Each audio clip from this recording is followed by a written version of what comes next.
Can you even believe this? Another national champion lost this weekend in Max Dean. Not once, but twice. And I have a lot to say about the controversial situation that ensued, as well as other upsets from the Cliff Keen Las Vegas Invitational, and Spencer Lee making his debut this season in this week's Wrestling Headlines, sponsored by Defense Soap. So let's stop stalling and get on to that first major headline, which is Max Dean had kind of a rough weekend. At least, as I said, he lost not once, but twice.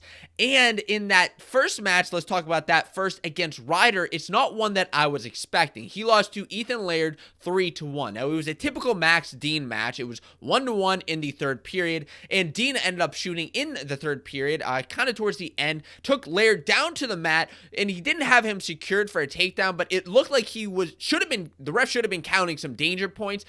I don't necessarily know that I would have called it yes or no, but it seemed like the ref was like, ooh, like just so close. Now, that's not the controversy that actually happened. That happened in the overtime period, which it did end up going. Now, there was a challenge call actually in that whole scramble in the third period where the rider was asking for a single pull. They didn't get that, so maybe if you're a rider, you're hoping for that. So it's like, for me, like those two things, the maybe danger, singlet pull, whatever, like cancel each other out, and we go into the overtime period, okay? So Laird shoots in on a high crotch, and you see this from the situation here on this Flow Wrestling video, which is where the match aired. And Laird shoots in on a high crotch, switches over to a double, gets behind Dean, takes him down to the mat, as you see here, and Dean hits this kind of standing Granby, gets behind Laird, and wait, but the ref calls 2 for Laird. If you're watching this in that quick time, you are absolutely shocked at what just happened. I mean, did Laird actually get a takedown there? Well, Here's what happened, because this is where the controversy ensued, because Laird was awarded the takedown and beat Dean 3-1. That is the final.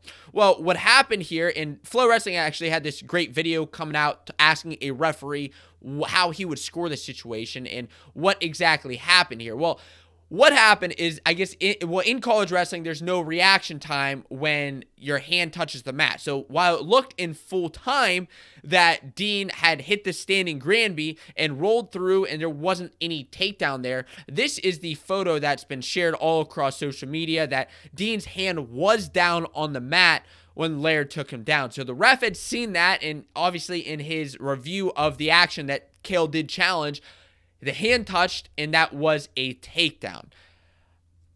In my personal opinion, I thought it was pretty ridiculous that this happened, but that's actually not why I am upset about this situation. I'll tell you about that in a second, but first we have to talk about the other thing that happened with Max Dean this weekend, which is against Michael Beard. And yes, Penn State did win that match 37-3, so not quite a shutout because of the Max Dean match. But against Michael Beard on Sunday, he ended up losing again 11-9 against Beard. The reason this was such a big match, in case you're not following along, Michael Beard was a former Nittany Lion, transferred out of Penn State to Lehigh because Dean came in and took over his starting spot. I don't blame him for transferring out. If he wasn't getting the starting spot, may as well leave, get the starting spot somewhere else, and maybe you could beat Dean on the big stage when it really, really matters. I mean, Michael Beard is an All-American himself, but this match, as I just showed from the clip here, was an awesome match. It seemed like, honestly, a completely different Max Dean. And what happened was, it was a back and forth match the entire time. Takedown over takedown and escape. And it was high scoring. Completely different from the 3-1 Max Dean matches that we typically see. Well, Beard ended up out on top with the victory, and Penn State ended up winning that match against Lehigh as well. They won 24-12, against Lehigh.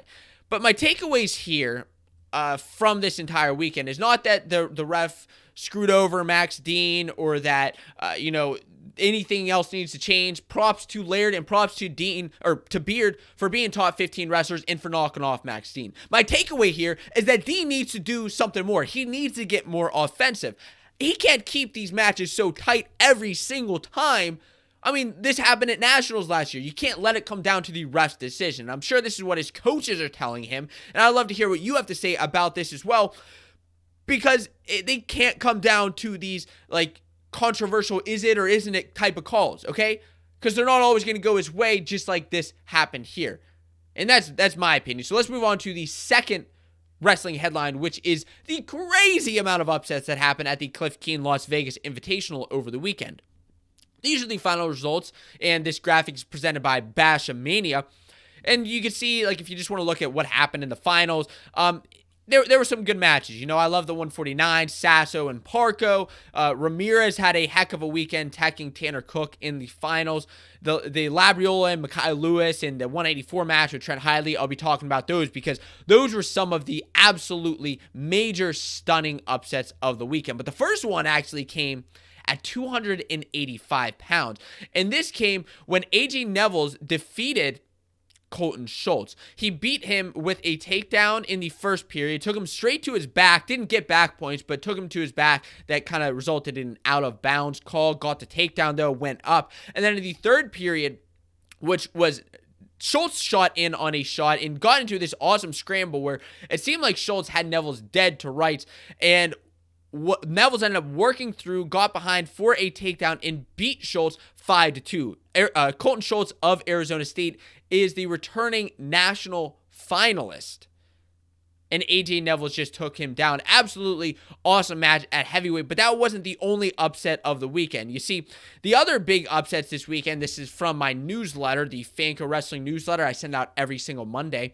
The other top matches, I'll be talking about Labriola and Lewis because that was awesome.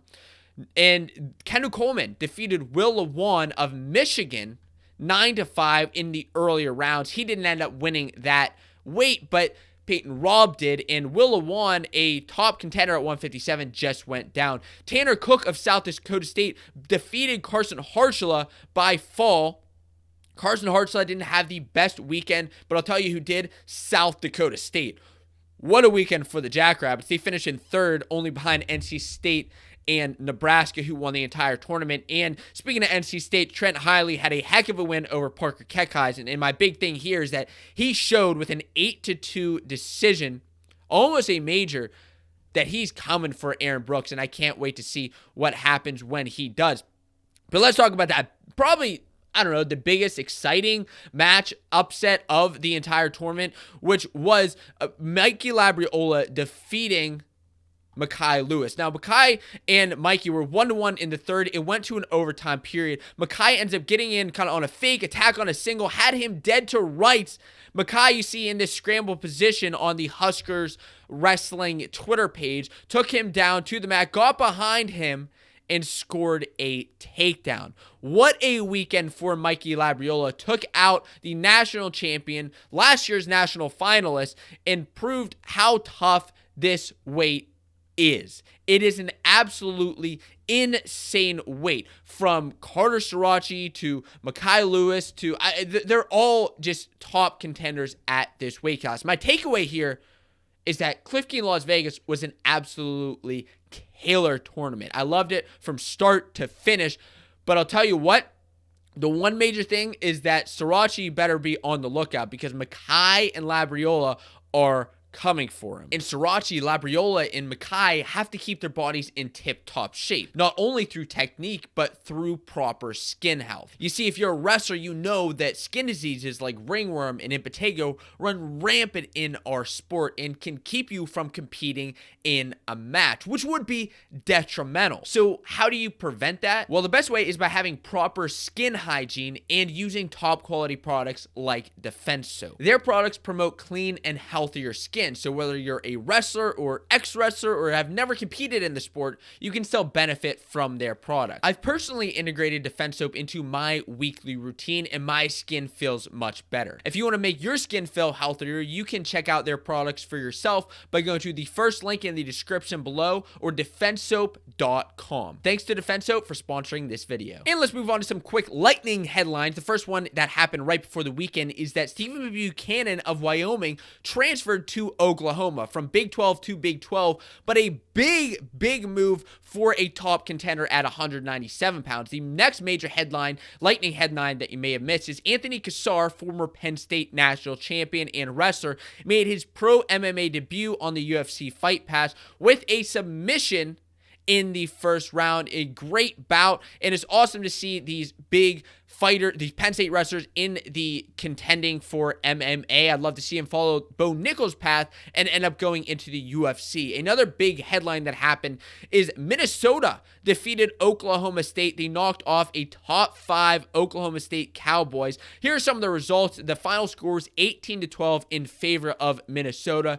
Upsets back and forth. That was kind of the big, overview of the weekend. It was upset after upset after upset. And of course, the other big thing is top high school recruit Angelo Ferrari, younger brother to AJ, has narrowed down his top 5 schools to Rutgers, Wisconsin, Virginia Tech, and the last 2 schools we'll be talking about today, Iowa and Iowa State. And I do wonder if this match from the weekend had any indication on where he may want to go, because the last major headline is that Spencer Lee made his return in the Cy-Hawks series. Spencer Lee is back, baby, and better than ever?